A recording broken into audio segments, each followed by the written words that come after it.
Your government is rotten na tumechoka nayo sana. Wakenya tumechoka, tujachoka. Tumechoka. Na tena tunauliza Ruto, Wakenya wamechoka na wewe. Mbona unang'ang'ania Wakenya? Mbona unatung'ang'ania? Hatutaki story yako. Mbona Viva comrades, viva. Viva. My name is Paul Mark. Community organizer with KONGAMANO La MAPINDUZI, which is a progressive movement for the people. So we are here today. We have called you here today so that we can also give our press statement on the state of the nation regarding the issues that are currently taking place in the country. So I'll just dive into the statement. KONGAMANO La MAPINDUZI wishes to express its position with regard to the prevailing political and economic situation in the country, and by extension, the state of the nation, which, as many of you are aware, is in dire straits. In June 2024, Kenyans rose up against an anti-people and punitive finance bill 2024 that sought to impose taxes on basic commodities such as maize flour, cooking oil, menstrual health products, etc. This bill further sought to tax burden the common mwananchi was only defeated through the collective voice and actions of the Kenyan masses who forced the state to withdraw it in its entirety. Despite the grievances raised in June 2024, the Kenya Kwanza government has continued to sneak in sections of that very finance bill into law, thereby raising the already high cost of living beyond the reach of most Kenyans. This situation is further compounded by a bleak economic outlook that arises out of government wastage and corruption instead of additional investment in the social sector such as health and school. A clear case in point is the 10 billion shillings invested by the Kenya Kwanza government without the approval of the people of Kenya to support Raila Odinga's campaign for the position of the African Union chair. Thank you. My name is Odhiambo Jiro. Parliament has been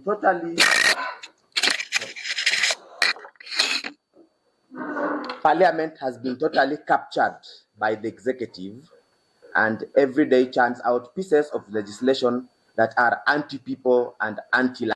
The Seed and Plant Act that prohibits farmers from sharing or exchanging seeds, the Assembly and Demonstration Bill, and other absurd bills that seek to suppress the Kenyan voices. The Kenya Kwanza government also currently introduced a social health insurance fund, SHIF, to replace the previous public health insurance scheme, the National Health Insurance Fund, instead of helping to improve the quality of health care across the country. SHIF has instead locked out millions of Kenyans from healthcare services through such as dialysis, surgery, and etc., that they were hitherto able to access under the old public insurance scheme. SHIF remains a poorly conceived and poorly executed idea whose only beneficiaries are the billionaire political elites that already controls the insurance sector and which now seeks to control the health sector. In 2024, Kenyans have witnessed an alarming increase in the number of abductions and enforced disappearances since the wave of the protest. This has happened during the protest, the Gen Z protest, and even now. Abduction squads driving in unmarked Subaru cars, alleged to be under NIS and answerable only to State House and the senior state officials, are prowling the country, implementing the law of the jungle in an attempt to reset the country to the lawlessness we had in the 80s and 90s. And they're using the word orders from above.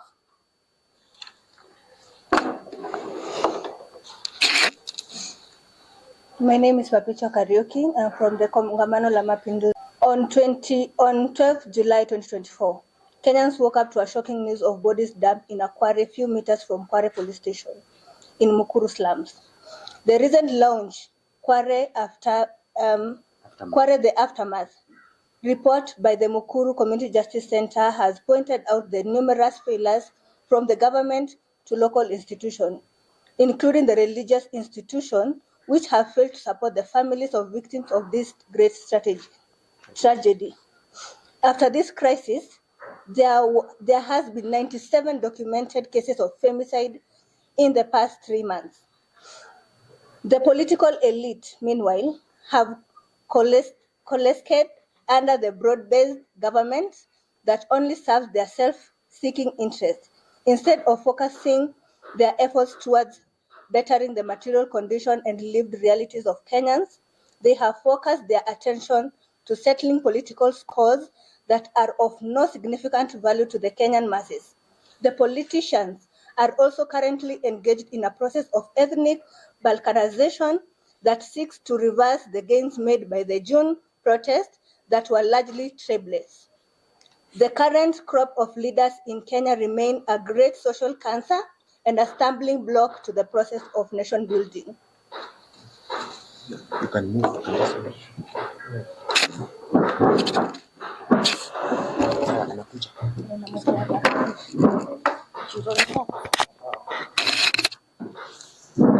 John Mulingwa or Garang Mzalendo from Kongamano La Mapinduzi. Kenyans must smell the coffee and know that they are on their own. That this country can only change for the better if they come together to speak truth to power, and especially if they join progressive organizations such as Kongamano La Mapinduzi, Ukweli Party, and other organizations. Finally, as it stands today, we have a parliament that does not represent or serve the people who elected them as envisioned in the Constitution. Mm-hmm. It has been completely captured and became a rubber stamp for the executive. Mm-hmm. This must not continue unchallenged. Kenyans must, as a matter of life and death, rethink representation, especially when it comes to the current National Assembly, which need to be dissolved for not meeting the 2/3 gender rule, meaning this parliament is unconstitutional, corrupt, and cannot be salvaged. Viva comrades, viva. Viva. Yeah. That's the end of our statement. Yes. So we just want to highlight some of the key issues that have been put in this presser, and also just to add a few issues that we think are of serious national interest and value to the people of Kenya. So one is that we stand in solidarity with the Catholic bishops and all religious institutions and individuals that have come out to call truth to power. And we totally agree with them. And we want to urge them to remain bold and strong, and that as you are faithfuls, we will not sit down when you are being coward.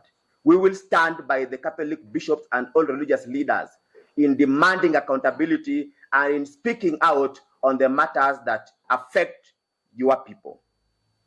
Secondly is that as young people and as members of this Kongamano La Mapinduzi, we want to remind Kenyans that President William Ruto has shown beyond any reasonable doubt that is unable to govern this country. And there is no need to wait for President William Ruto to continue stealing from us for the next 3 years. It is important for young people to come out and join other comrades, our parents, and all the working class and actors to find it possible to eject Ruto out of power because he has failed. And we strongly believe that the elections in Kenya have been turned to a mere legal ritual, and we cannot fall into that trap.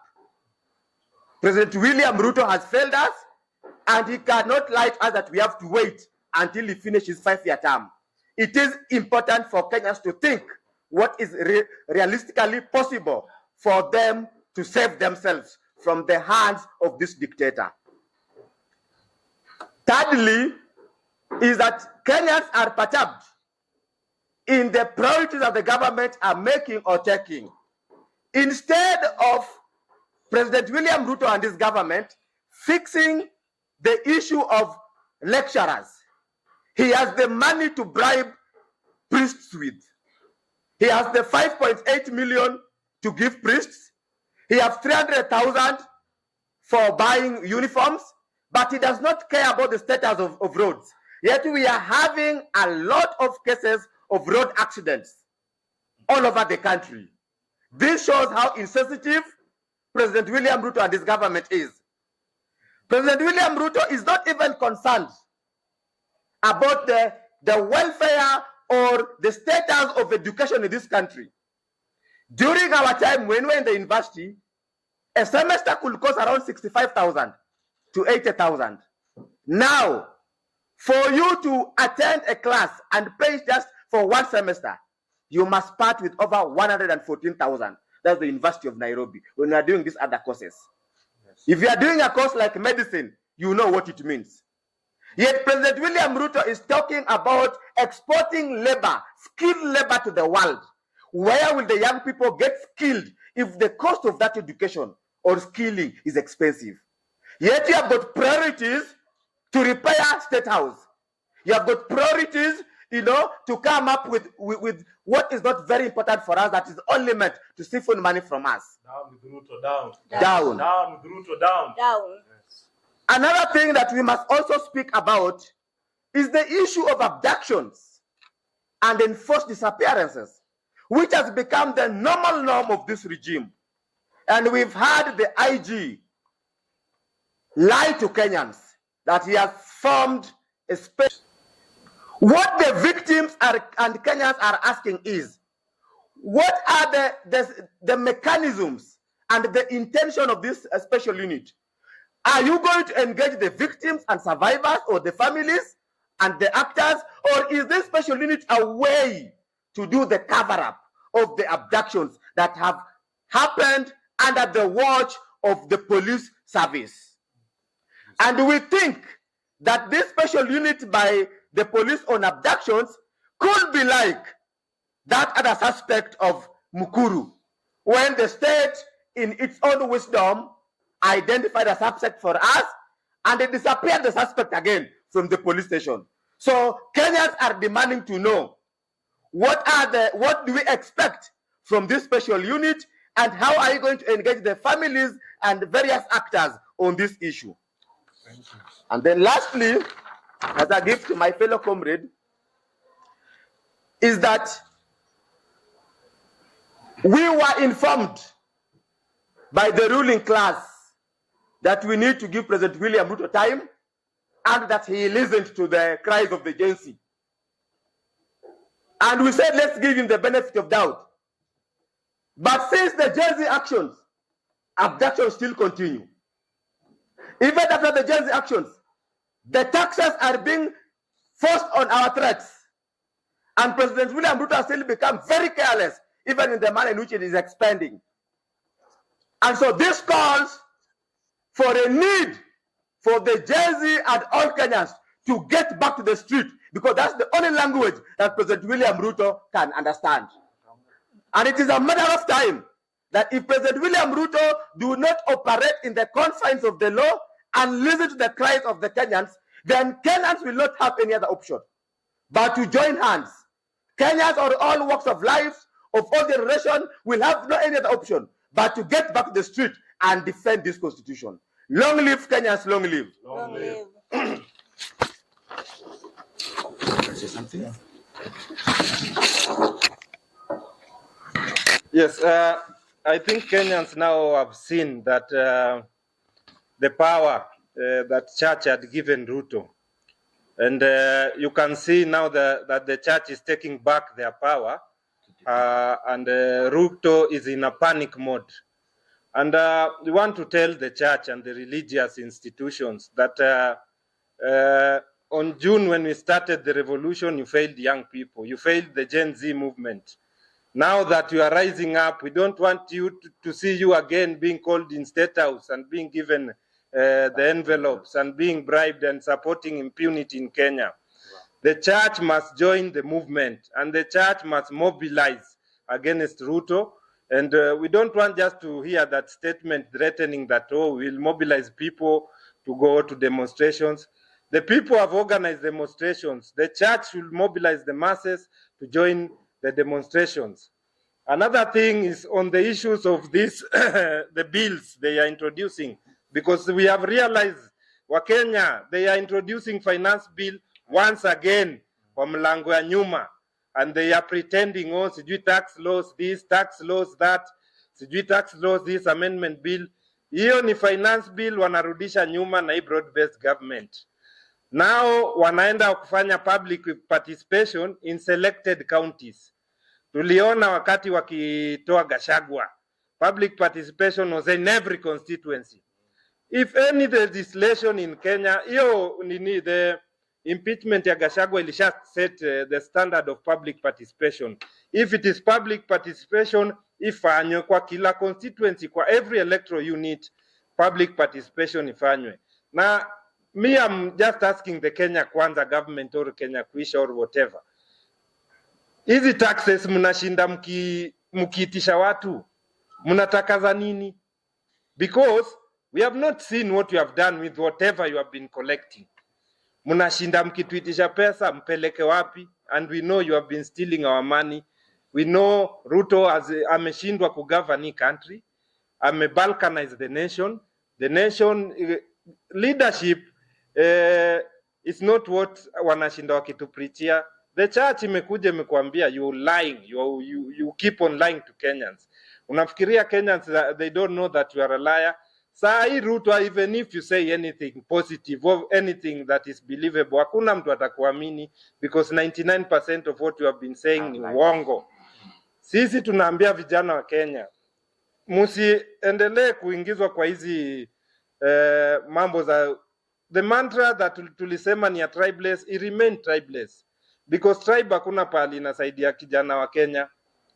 Vijana hapa Kenya tumejiona, wale tulitokea kwa street, we know pain ile tunapitia, tunajua vile tunasafa, tunajua vile hakuna jobs, tunajua vile makarao wanatuua wakitu abduct day in day out, polisi wanakuja wanaruka. Tunataka kuuliza the Inspector General of Police, the Interior, sahi Interior ni Mudavadi. We want to ask them simple questions.